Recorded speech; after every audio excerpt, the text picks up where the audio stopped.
अस्सलामुअलैकुम व्यूअर्स, कैसे हैं आप सब लोग? खैरियत से हैं? ठीक है। आज मैं कराची में क्लिफ्टन पर आई हूँ, समुद्र देखने आई हूँ। आप लोगों को भी थोड़ा सा विजिट दूंगी, मेरे साथ रहिएगा।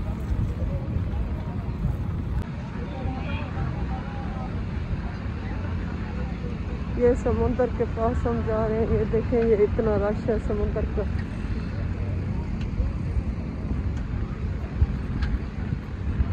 ये समुंदर है, मैं डूबने जा रही हूँ। ये कराची है। ये देखें, ये समुंदर है पास से।